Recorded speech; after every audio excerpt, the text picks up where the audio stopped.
to talk about minor attracted persons because they are probably the most vilified population of folks in our culture. And most folks are making incorrect assumptions about them without actually Defending the indefensible and trying to explain the difference between two very, very indefensible groups is normally the final cries of let's just say something that's about to actually die. And what I mean by this is that it feels to me like we're actually winning this culture war, whether you want to actually believe it or whether you want to admit to it or not.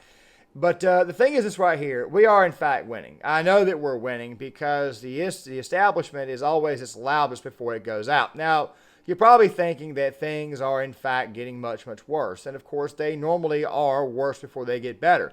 But if you're now out here trying to defend the indefensible, then that means you don't really have a leg left to stand on. This individual, who, by the way, will be playing the full clip of this video. There will also be another video in the comments, actually in the description box, with more stuff that, quite frankly, I could not find. Things that, quite frankly, have been scrubbed from the internet to let you guys know exactly what these people are actually up to and just exactly how loony they are. Now, there is no difference between the two. I'm talking about the map and, of course, the P. I've got to use P right now for the next few seconds before I can actually... before the algorithm actually allows this video to go through. You see, oftentimes YouTube will cut a certain video off because within 2 minutes you say a very, very negative word, or you use a curse word, or you say, just like I said, just something that the algorithm does not actually like. It's another one of those reasons why these takes are eventually going to be going to Rumble. I'm taking advantage of this platform for the time being. At least talk about this stuff until YouTube officially bans this type of content. Now, guys, you can't defend the indefensible. I know I have said this on multiple occasions. Now, before we watch this again, I want you guys to pay very, very close attention to this said individual. I got this right here from Libs of TikTok. Don't just pay attention to what their words. Pay attention to the look. Pay attention to the tone of voice. Pay attention to every single word and exactly how it's actually been worded. Also, one more thing, too. If you got to run it back twice, make sure you do so. Let's go ahead and roll this. To talk about minor attracted persons because they are probably the most vilified population of folks in our culture. And most folks are making incorrect assumptions about them without actually knowing much about them. And those assumptions create harm for an already marginalized population. You may have noticed that I'm using the term minor attracted persons, sometimes abbreviated to MAPS, instead of the more commonly used term pedophile. And I'm doing this because the term pedophile has moved from being a diagnostic label to being a judgmental, hurtful insult that we hurl at people in order to harm them or slander them. I also prefer person-first language that recognizes that any label we might apply to a person is only part of who they are and doesn't represent everything that they are. We are all people first with many different facets or parts of ourselves, and this includes folks who are attracted to minors. So to start with, let's talk about what a minor attracted person is or who they are. This term simply means that the person has an enduring sexual or romantic attraction to minors. They've not chosen this attraction, just as the rest of us have not chosen whatever our attraction is. You don't get to choose to be heterosexual or to be gay or whatever you are. And you don't get to choose to be a minor attracted person. Some minor attracted persons are attracted to I'm pretty sure I stated this at the beginning of the video, but I'll say it one more time. Defending the indefensible is pretty much the last act before something eventually dies. You see, you can't defend this type of behavior. These people are coming after our kids, and now they've got actual defenders out there. Now, guys, I've been saying this for the past few videos that I've done on this topic. You see, these people are trying to get protected status amongst the LGBTQ. And by the way, I've been trying to warn that group, hey, look, and by the way, people in the LGBTQ community think that I'm their freaking enemy. Well, guess what? I don't really and truly care if you think that I'm your enemy or not.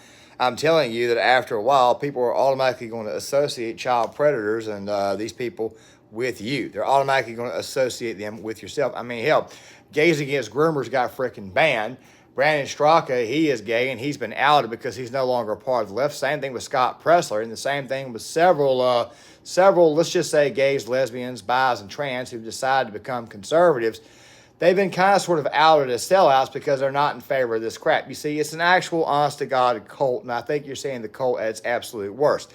Like I said before, they're defending the absolute indefensible. This person right here is obviously somebody who needs to be in the loony bin, but then again, though, at the same time, though, I think sending this individual to the loony bin or these individuals to the loony bin is just going to make them loonier because, let's face it, the loony bins don't frickin' fix anything. Sometimes people go to prison and they actually repent and they actually get better and they don't actually do the crime again. They get out and they actually live very, very productive lives. But then you've got some in there who, quite frankly, just go and become a much, much better, much more effective criminal. They become a much more effective sociopath. I don't think the loony bin is actually going to fix these people, especially in these blue states where they live at. Now, this said individual here, we didn't get the information of exactly what state they were in. At least I did not. However, Libs of TikTok did, in fact, expose them. Now, these people are in our institutions. They're in our psychiatry offices. They're in our psychological departments. I know I said psychiatry earlier, but they're also in our schools, guidance counselors. These people are freaking at the YMCA. They're actually trying to get a hold of our kids. And, of course, you're seeing their ideology on full display, and now they're defending themselves after being called out. Now, guys, let me go ahead and make a very, very quick prediction. And, of course, there's going to be a video out tomorrow, a much longer video. I'd say probably about a 45-minute project where I discuss uniting the right in light of actually what the hell has happened this past week in Mar-a-Lago, which, by the way, will be on both channels, Claymore and Garrison 33.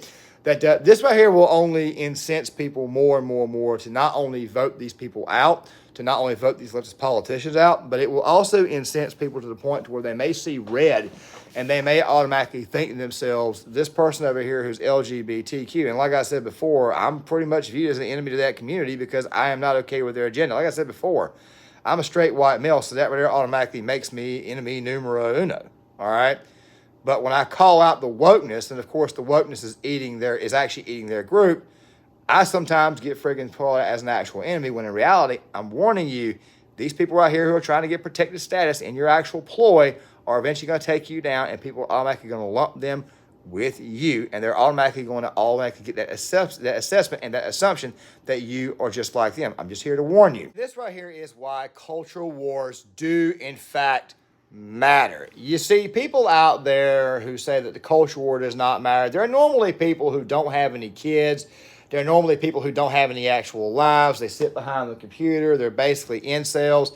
I know somebody's going to come here and accuse me of being an incel, but I actually do a lot more than actually being in front of a camera.